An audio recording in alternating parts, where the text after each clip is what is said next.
Wow! कितना बढ़िया अंडा करी बना है। बहुत ही बेहतरीन। हेलो फ्रेंड्स, कैसे हो मेरे दोस्तों? मैं Rajkumar Nandi, welcome to Raj Nandi kitchen.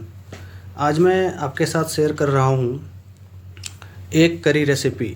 तो आप वीडियो को अंत तक देखिएगा फ्रेंड, और देखने के बाद अगर आपको अच्छा लगे तो वीडियो को लाइक कर दीजिएगा। और अगर आप मेरे चैनल पर नए हैं तो चैनल को सब्सक्राइब कर लीजिएगा ताकि लेटेस्ट वीडियो आपको मिल सके। और साथ ही फ्रेंड में शेयर भी कर दीजिएगा ताकि और लोगों को ये वीडियो मिल सके। तो हम शेयर कर रहे हैं आपके साथ। मैंने इसके लिए 6 एग्स लिया है और अब हम इसको बॉयल करेंगे। तो बॉयल करने के लिए मैंने कढ़ाई को गैस पे रख दिया है और इसमें मैंने सफिशिएंट पानी डाला है और इसमें ऐड किया मैंने 1 चम्मच नमक। और जब पानी गर्म हो जाएगा तब इसमें हम डालेंगे एग। तो मैंने सारा एग डाल दिया है और एग डालने के बाद इसको हम 15 मिनट के लिए बॉयल करेंगे और वो भी लो फ्लेम पे। मैंने इसको ढक दिया है।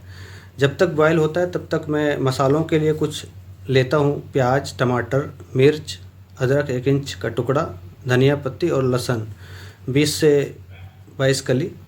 और अदरक लहसुन का पेस्ट बनाएंगे, बाकी का चॉपिंग करेंगे। तो मैंने चॉपिंग कर लिया है। धनिया पत्ती को मैंने बारीक काटा है, देख रहे हैं आप।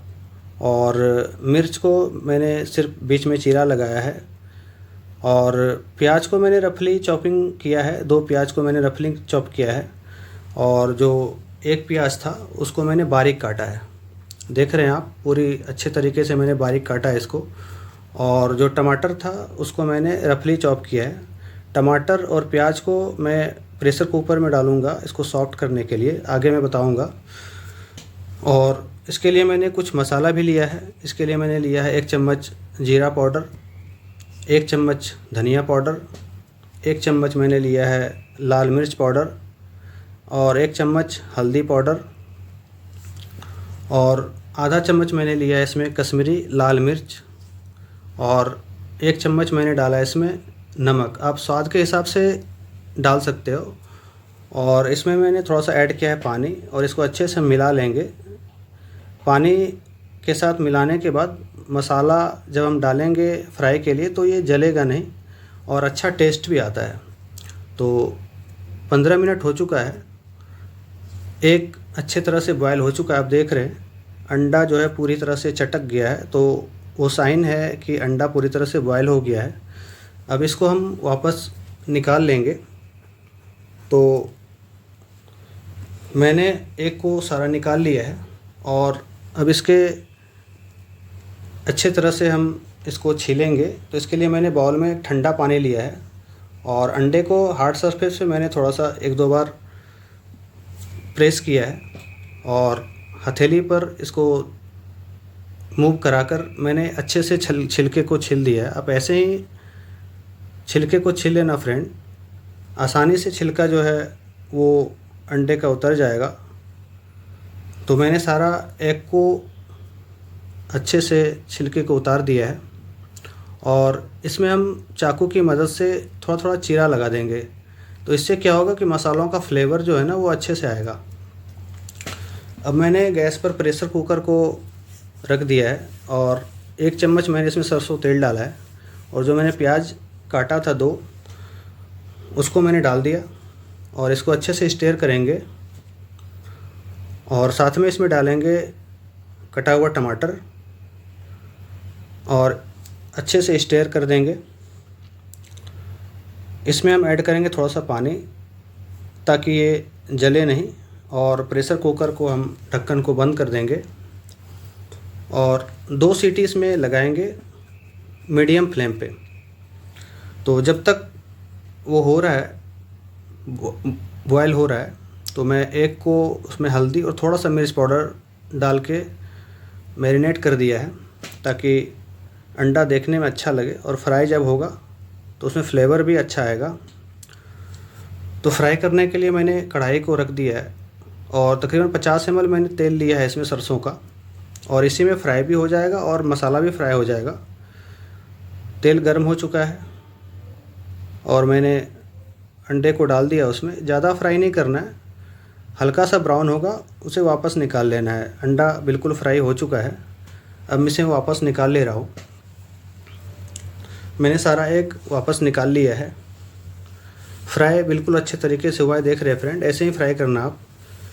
अब मसाले के लिए हमने एक तेज़पात डाला, एक लाल मिर्च, थोड़ा सा इसमें जीरा, इसको थोड़ा पकने देंगे। और जब ये पक जाएगा तो इसमें बारीक जो कटा हुआ प्याज था, अब वो मैं उसमें डाल रहा हूँ। और जब तक ये पकता है तो मैं जो कुकर में डाला था प्याज और टमाटर, वो मैं निकाल लेता हूँ। मैंने निकाल लिया है, ये बिल्कुल पूरी तरह से सॉफ्ट हो चुका है, देख रहे हैं आप। और ये अच्छे तरह से जब हम फ्राई करेंगे तो पूरा मिक्स हो जाएगा। तो प्याज जो है पूरी तरह से ब्राउन हो चुका है। अब मैंने जो पेस्ट बनाया था अदरक और लहसुन का, अब इसमें हम ऐड कर देंगे। तो मैंने तेल में अदरक लहसुन का पेस्ट ऐड कर दिया है और इसको ब्राउन होने तक पकाएंगे। और जब पक जाएगा तब इसमें हम डालेंगे प्याज और टमाटर, जो मैंने प्रेशर कुकर में सॉफ्ट किया था। और इसमें हम ऐड करेंगे आधा चम्मच नमक। इसको ब्राउन होने तक हमें पकाना है, प्याज और टमाटर को। जब ये पक जाएगा, ब्राउन हो जाएगा, देख रहे हैं आप ब्राउन हो चुका है, तो इसमें हम ऐड करेंगे जो मसाला मैंने मिक्स करके रखा हुआ था, वो मैंने इसमें डाल दिया है। अब मसालों को अच्छी तरह से पकाना है। थोड़ा सा आप इसमें पानी ऐड कर देना फ्रेंड्स, और इसे अच्छे से भूनना और अच्छे से पकाना। आप देख रहे हैं अच्छे से मसाला पक रहा है और ये बिल्कुल पूरी तरह से लो फ्लेम में पकाएंगे। और इसमें ऐड कर देंगे जो हमने 3 हरी मिर्च लिया था, वो मैंने इसमें ऐड कर दिया। हम बाद में इसलिए डाल रहे हैं कि ये इसका जो लेयर है वो हार्ड नहीं होगा। देख रहे हैं मसाला पूरी तरह से फ्राई हो चुका है क्योंकि तेल मसाला को छोड़ रहा है।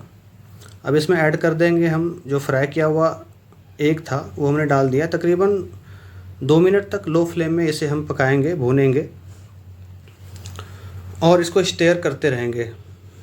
तो ये पूरी तरह से पक गया है और अब इसमें ऐड करेंगे 1 गिलास पानी। ज़्यादा पानी ऐड नहीं करना है, इतना ही करना है जिससे ग्रेवी अच्छा रहे। तो ये पूरी तरह से बराबर आप देख रहे हैं और कलर भी अच्छा है। और इस तरह से 5 से 7 मिनट तक इसको उबलने देंगे। और उबलने के बाद इसमें ऐड करेंगे 1 चम्मच गरम मसाला पाउडर। और गरम मसाला पाउडर डालने के बाद इसे अच्छे तरह से स्टेयर करना है। और जब ये पूरी तरह से पक जाएगा तो इसमें ऐड कर देंगे हरी धनिया पत्ती। तो ये पूरी तरह से एक करी मेरा बनकर रेडी हो गया है। अब फ्लेम को ऑफ कर देंगे और इसे 5 मिनट के लिए हम इसको ढक देंगे सेट होने के लिए। तो अब मैं इसे निकाल रहा हूँ। वाओ, कितना अच्छा एक करी बना हुआ है। तो अब इसे मैं सर्व कर रहा हूँ। कितना अच्छा ग्रेवी भी बना हुआ है। तो फ्रेंड, ऐसे ही आप ट्राई करना, बहुत ही टेस्टी एक करी बनेगा। जब एक बार बनाएंगे तो आपको लगेगा कि बहुत ही स्वादिष्ट एक करी बना है। तो फ्रेंड, एक बार आप बनाना ऐसे और बना के ट्राई करना और कमेंट सेक्शन में बताना कि आपको जो मैंने बताया था एक करी बनाने का तरीका वो कैसा लगा। अच्छा लगे वीडियो तो वीडियो को लाइक भी कर दीजिएगा। और अगर आप मेरे चैनल पर नए हैं तो चैनल को सब्सक्राइब कर लीजिएगा ताकि लेटेस्ट वीडियो आपको मिल सके। थोड़ा सा इसमें सैलेड भी आप डाल देना ताकि खाने में और भी अच्छा लगे। और इस वीडियो को फ्रेंड्स अपने फ्रेंड्स में भी इसे शेयर कर देना ताकि और लोगों तक ये वीडियो पहुंच सके। Thanks for watching my video. आपको ये वीडियो कैसा लगा आप बताना फ्रेंड्स, और मिलते हैं फिर अगले वीडियो में। तब तक आप अपना बहुत ख्याल रखिएगा। Thank you.